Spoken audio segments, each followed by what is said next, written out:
Good evening बच्चों, how are you all.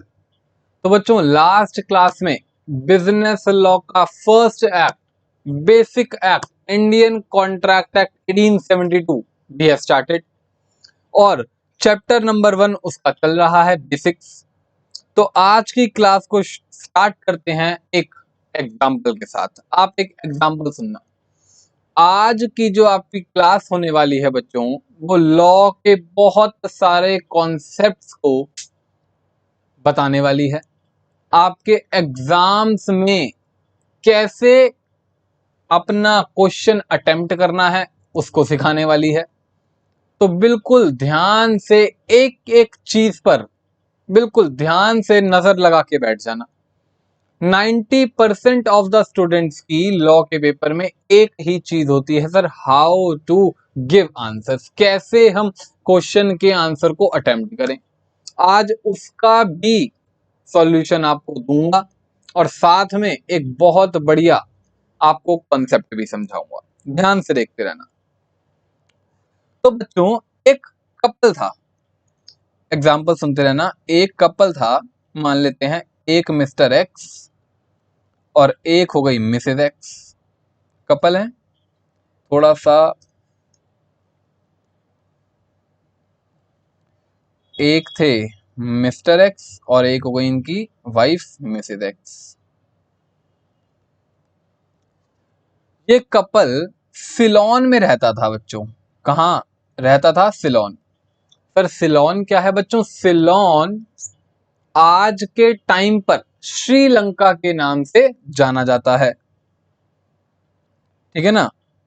Lankesh Ravan की नगरी श्रीलंका को सिलोन के नाम से पहले जानते थे और आज वो श्रीलंका, आप कह सकते हो श्रीलंका में रहते थे।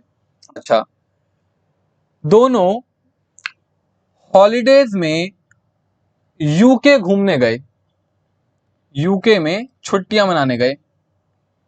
वेंट फॉर हॉलीडेज, छुट्टियां मनाने यूके पहुंचे। अब जी जैसे ही यूके पहुंचे, थोड़े दिन दोनों ने घुमा फिरा, वहां पे मिसेज एक्स की तबीयत होने लगी खराब। मिसेज एक्स को थोड़ा बहुत दिक्कत आने लगी। तो मिसेज एक्स टर्न्ड इल, उनको जी थोड़ी सी बुखार वगैरह आने लगा। तो उनको जब डॉक्टर के पास लेके गए तो डॉक्टर ने कहा जी इनको कुछ दिनों तक ट्रैवलिंग नहीं करनी, कंप्लीट रेस्ट चाहिए। कुछ दिनों तक क्या चाहिए? Complete rest. तो डॉक्टर ने कहा, doctor advised to remain in England, doctor advise to remain in England for complete rest. जब तक आप बिल्कुल ठीक नहीं हो जाते तब तक आप यहीं रहो, इंग्लैंड में ही रहो। बट मिसेज एक्स को तो, सॉरी मिस्टर लिख रखा है, सॉरी मिसेज एक्स। अब जी मिसेज एक्स तो वहां पे रुक गई, मिसेज एक्स तो वहां पे रुक गई, बट मिस्टर एक्स थोड़ी ना इतना स्टे कर सकते हैं। उनको तो ऑफिस के कामों की वजह से वापस आना पड़ा। मिस्टर एक्स को वापस आना पड़ा, बट वो तो रुक गई।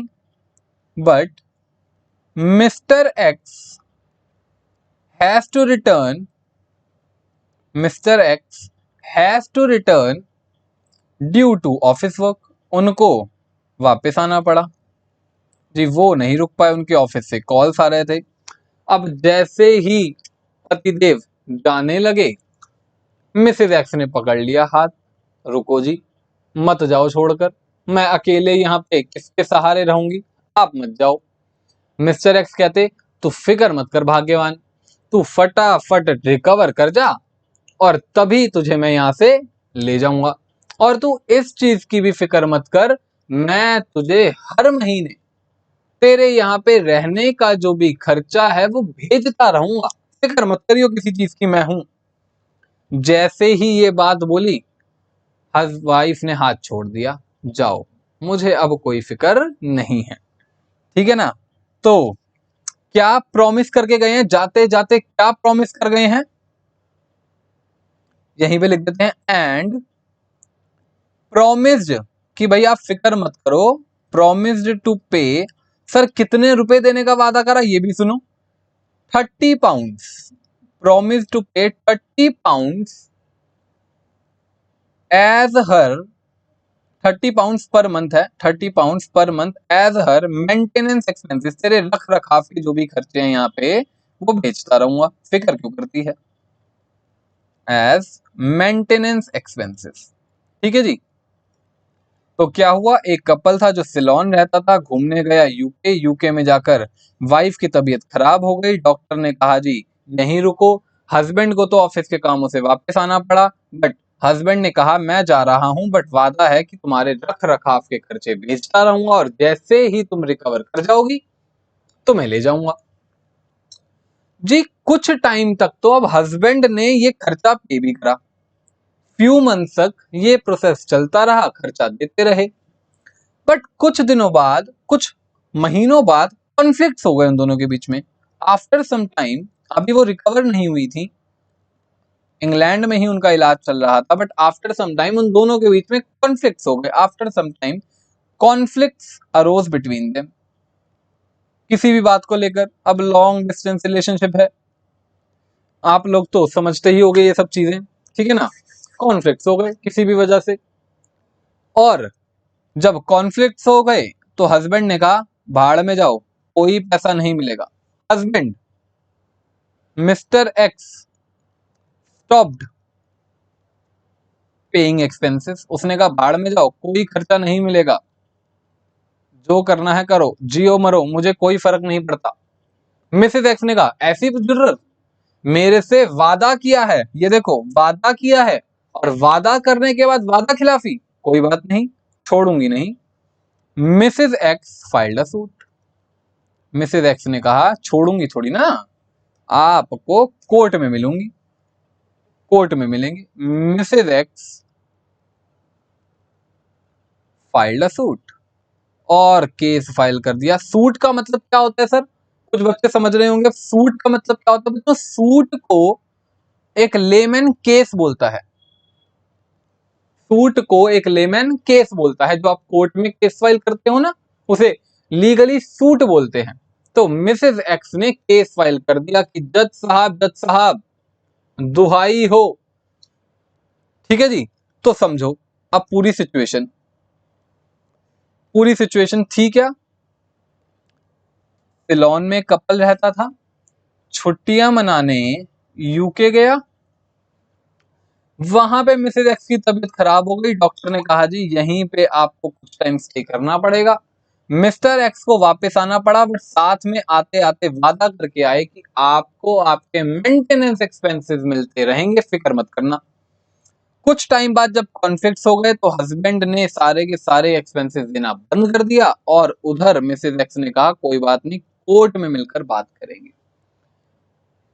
बच्चों अब ये बात आपको नोट करने वाली है कि ये कोई कहानी नहीं है, ये एक ओरिजिनल केस लॉ है। This is original case law.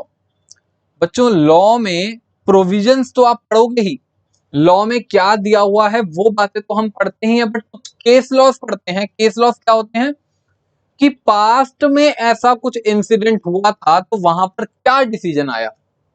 जैसे कि एग्जांपल कि सर पास्ट में जब ए ने बी का मर्डर करा था तो कोर्ट ने 7 साल की सजा दी थी, तो फ्यूचर में जब सी ने डी का मर्डर करा तो उनका लॉयर यही कहेगा जब पहले ऐसा हुआ था तो आज भी 7 साल की सजा देनी चाहिए, और कोर्ट को ये बात माननी पड़ेगी। यानी पास्ट केस लॉस की रेफरेंस दी जाती है, इन्हीं बोलते हैं केस लॉस।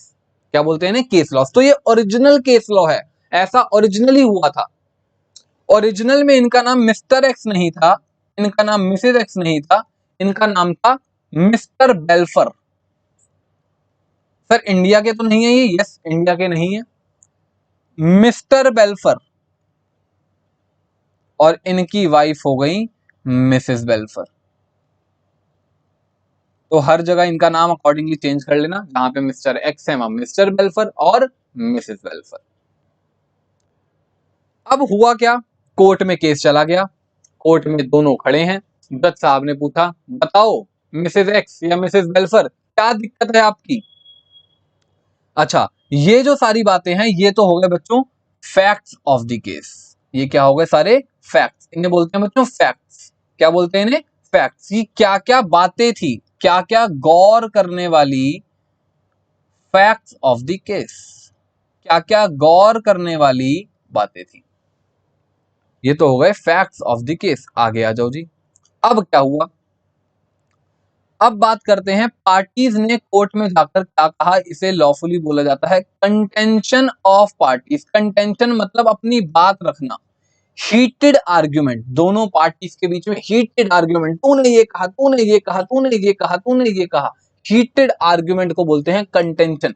पार्टीज ने क्या कंटेंट करा, देखो भाई आप जानते ही हो, पिछली क्लास को थोड़ा सा रिवाइज कराऊंगा। पिछली क्लास में ये पढ़ा था सर कि अगर एक वादा करा जाए, offer plus acceptance plus consideration plus enforceability by law बन जाता है कॉन्ट्रैक्ट।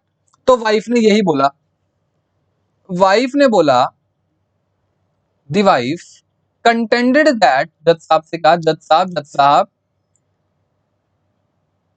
कि भाई मेरे साथ एग्रीमेंट करके गए थे कि मुझे खर्चे का पैसा भेजेंगे। क्या कहा कि मेरे साथ, एक सेकंड रुको इसे थोड़ा सा क्लियर करके लिख देता हूं। द वाइफ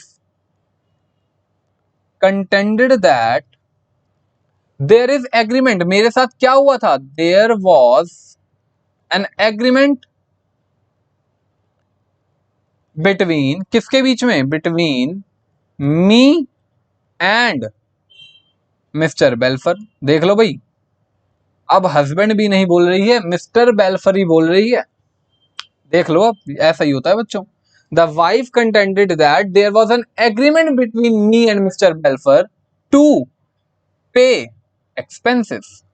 हम दोनों के बीच में एग्रीमेंट हुआ था, और आप तो जानते ही हो इंडियन कॉन्ट्रैक्ट एक्ट के तहत अगर कोई एग्रीमेंट हुआ है, कॉन्ट्रैक्ट हुआ है, दो, चलो आप ये मत लिखो एग्रीमेंट, आप लोग कंफ्यूज हो जाओगे कि सर एग्रीमेंट हुआ था कॉन्ट्रैक्ट तो नहीं हुआ था। हाँ, देयर वाज एन कॉन्ट्रैक्ट लिखते हैं, कॉन्ट्रैक्ट हुआ था जी, एग्रीमेंट नहीं कॉन्ट्रैक्ट हुआ था, ठीक है जी। The wife contended that there was a contract between me and Mr. Belford to pay expenses, and now she has right, मेरे पास अधिकार है टू रिसीव दोज एक्सपेंसेस, कि मुझे वो एक्सपेंसेस मिलने चाहिए। ठीक है जी, हम दोनों के बीच एक कॉन्ट्रैक्ट हुआ था और उस कॉन्ट्रैक्ट के तहत मुझे एक्सपेंसेस मिलने चाहिए। देखो जी, ये रहा कॉन्ट्रैक्ट, ये रहा कॉन्ट्रैक्ट। अब कोर्ट ने क्या कहा, कोर्ट ने दोनों पार्टीज की दलीलें सुनी एंड फिर आया डिसीजन ऑफ कोर्ट। एग्जाम में ऐसे ही लिखना पड़ता है, बताना पड़ता है जी। अब कोर्ट ने डिसीजन ये दिया, अगेन पिछली क्लास को ही रिवाइज करा रहा हूं, कोर्ट ने डिसीजन क्या दिया, मिसेस बेल्फर आप सारी बातें सही कह रही हो, मैं मानता हूं, बट आप एक चीज को भूल रही हो। मिसेस बेल्फर ने कहा, क्या जज साहब? उसने कहा, याद करो अमन सर ने पिछली क्लास में पढ़ाया था। अरे अमन सर भी आ गए वहां पे? हाँ बच्चों, अमन सर भी आ गए। क्या पढ़ाया था? अमन सर ने पढ़ाया था, कोर्ट ने कहा, द कोर्ट हेल्ड दैट, कि याद करो डोमेस्टिक नेचर के एग्रीमेंट्स को कॉन्ट्रैक्ट्स कहा नहीं जाता। अगर कोई एग्रीमेंट में नेचर है डोमेस्टिक, वो लॉफुली कॉन्ट्रैक्ट नहीं कहलाते, और आप हस्बैंड के अगेंस्ट में केस फाइल करने के लिए एलिजिबल नहीं हो। The court held that domestic agreements, और हस्बैंड वाइफ तो डोमेस्टिक एग्रीमेंट्स की कैटेगरी में आते हैं। द कोर्ट, अब जो मेरी क्लासेस गर्ल्स देख रही होंगी ना, वो थोड़ा सा ऑफेंसिव फील करेंगे, सर ये तो गलत बात है बच्चों, ये इसमें मत जाओ, being a boy being a girl क्या आंसर होना चाहिए, नहीं मिलेगा। कॉन्ट्रैक्ट एक्ट के तहत आपको ये खर्चा नहीं मिलेगा। The court held that domestic agreements are not contracts. ये कॉन्ट्रैक्ट्स नहीं होते हैं। As there is no enforceability by law, क्योंकि इनमें क्या नहीं होती, there is no enforceability by law. अच्छा, आज आपको इन्फोर्सिएबिलिटी ऑफ बाय लॉ का दूसरा भी नाम बता रहा हूं। इसका दूसरा नाम होता है intention to create legal relation. कई बार इसे intention to create legal relation भी बोला जाता है, तो कभी कंफ्यूज मत होना, सेम ही बातें हैं। या तो कह लो एनफोर्सिएबिलिटी बाय लॉ की लॉ से एनफोर्सिएबिलिटी, या intention to create legal relation मतलब लीगल रिलेशन मतलब कोर्ट कचहरी का रिलेशन, ठीक है ना। As there is no enforceability by law slash intention to create legal relationship in such agreement, क्योंकि वो कैसा एग्रीमेंट है, डोमेस्टिक नेचर का एग्रीमेंट है। और हम सब ये बात जानते हैं, बिजनेस लॉ का इंडियन कॉन्ट्रैक्ट एक्ट ये कहता है, अगर बिजनेस नेचर की ट्रांजैक्शन है, कमर्शियल नेचर की ट्रांजैक्शन है, तो मैं आऊंगा, रिजॉल्व करवाऊंगा। बट अगर अदर देन बिजनेस नेचर है, सोशल या डोमेस्टिक नेचर है, तो मेरे अंदर कोई एनफोर्सिबिलिटी मत मानो।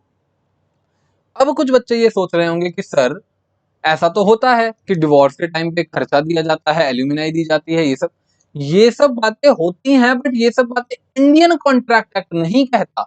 हिंदू लॉ बना हुआ है, वहां जाओ, मैरिज एक्ट बना हुआ है, वहां जाओ, हमारे हिंदू लॉ के अंदर जो बातें हैं वहां जाके करो। यहां इंडियन कॉन्ट्रैक्ट एक्ट 1872 ऐसे एग्रीमेंट्स को एनफोर्सिबिलिटी नहीं देता। आप ये सोचो हम पढ़ क्या रहे हैं, उस एक्ट के तहत चीजें देखो, ठीक है जी। तो आ जाओ फटाफट। तो क्या मिसेज एक्स को कुछ भी मिलेगा? Answer is no. बच्चों, हर एक केस लॉ का अब नाम होता है। इसका नाम क्या है? कुछ भी रख दो सर, कुछ भी रख दो। नहीं, नाम रखने का लॉ ने एक तरीका दे रखा है। लॉ ने कहा है जिसने केस फाइल करा उसका नाम पहले लिखो। तो जी केस फाइल किसने करा है? आप सब जानते हो केस फाइल किसने करा है। केस फाइल करा है मिसेस बेल्फर, तो इनका नाम पहले लिखो।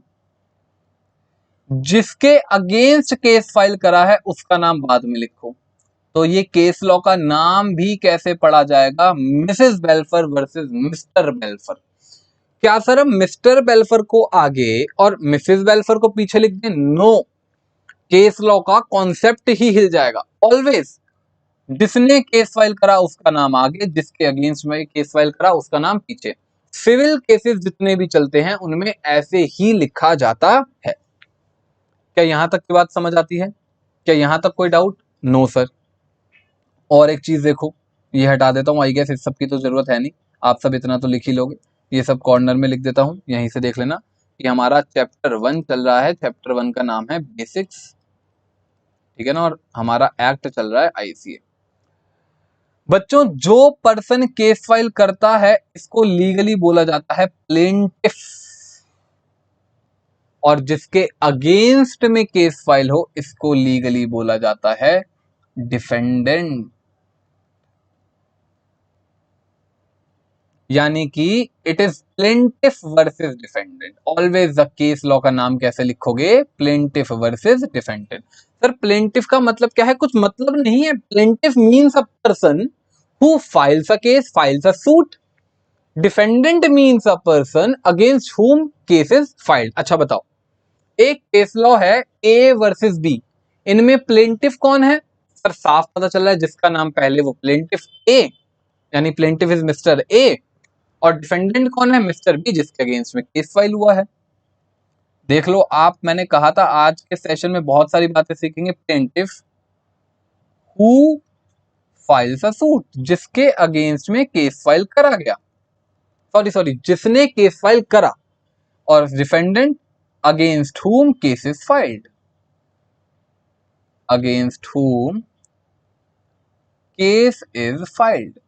सिविल केसेस में यही तरीका होता है लिखने का, पहले नाम हमेशा प्लेंटिफ का, बाद में नाम हमेशा डिफेंडेंट का। हाँ, क्रिमिनल केसेस जो होते हैं उसमें अलग होता है। तो आज ही मैंने शुरुआत से ही, दूसरी क्लास से ही आपको केस लॉ पढ़ाने स्टार्ट कर दिए हैं, क्योंकि बच्चों लॉ में प्रोविजंस जितने इंपॉर्टेंट हैं उतने ही इंपॉर्टेंट होते हैं केस लॉस।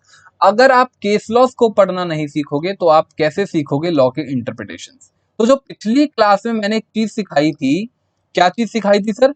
आपने ये चीज सिखाई थी कि डोमेस्टिक नेचर के एग्रीमेंट्स कॉन्ट्रैक्ट नहीं होते, और आज मैंने उसका एक केस लॉ दिखा के प्रूव भी कर दिया। ये एक एक्चुअल रियलिटी का केस लॉ है, ठीक है ना। इसमें हमने क्या क्या चीजें सीखी कि भैया केस लॉ के फैक्ट्स क्या होते हैं, बातें, बारीकियां जो देखनी है, पार्टीज ने कोर्ट में अपनी क्या क्या बातें रखी वो, और कोर्ट ने लॉ के किस प्रोविजन के तहत डिसीजन दिया और क्या डिसीजन दिया। ये तो था प्रोविजन कि भैया डोमेस्टिक नेचर एग्रीमेंट्स कॉन्ट्रैक्ट नहीं होते, और ये था कोर्ट का डिसीजन, ठीक है ना। कोर्ट का डिसीजन मैंने लिखा नहीं, the court held that, court ने प्रोविजन बताया और कोर्ट का डिसीजन फाइनली क्या था, hence no expenses, hence no expenses shall be given, no expenses shall be given, कोई एक्सपेंसेस दिए नहीं जाएंगे, आपको एक्सपेंसेस लेने का कोई अधिकार नहीं है, ठीक है ना। No expenses shall be given, ये था कोर्ट का डिसीजन, राइट। अच्छा, एक बार एक दो चीजें मुझे बता दो।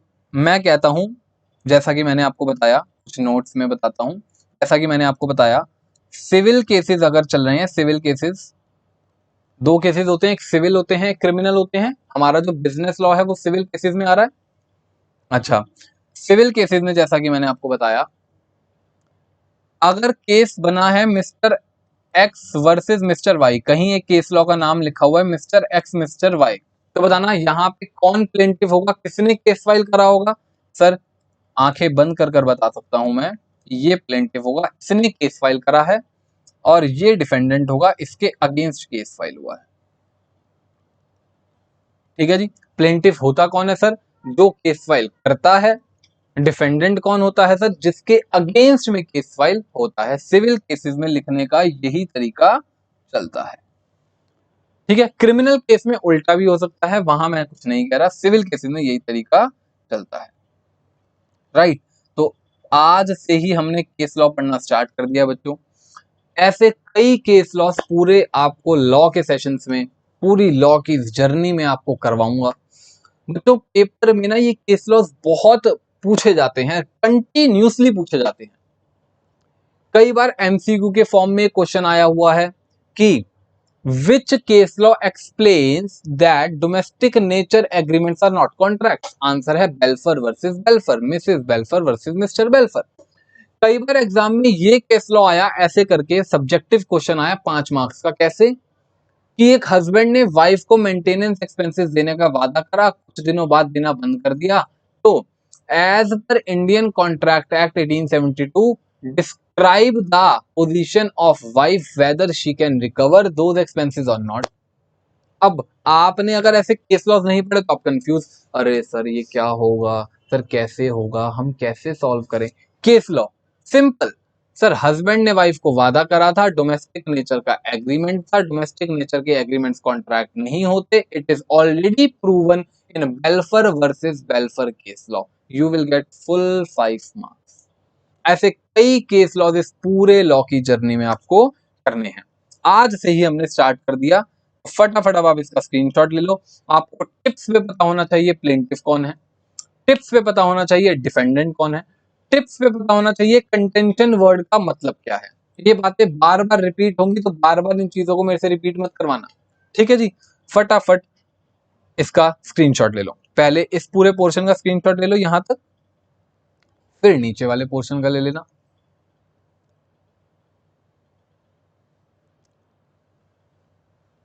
आ जाओ जी, अब इसका ले लो।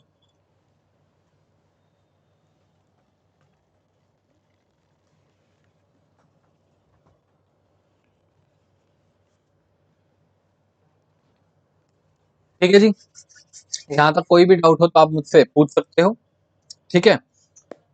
आज का सेशन यही करते हैं खत्म। अब नेक्स्ट सेशन से अपना कंटिन्यू करेंगे लॉ के प्रोविजंस को पढ़ना। ये केस लॉ एक बहुत इंपॉर्टेंट जो पिछली क्लास के सेशन पर ही बेस्ड था, तो मैंने सोचा रेदर देन इसको डिले करा जाए, आज ही करवा दिया जाए। अगली क्लास से अपना वही इंडियन कॉन्ट्रैक्ट एक्ट कंटिन्यू करेंगे, प्रोविजंस पढ़ने स्टार्ट करेंगे। गुड नाइट बच्चों, टेक केयर, बाय बाय।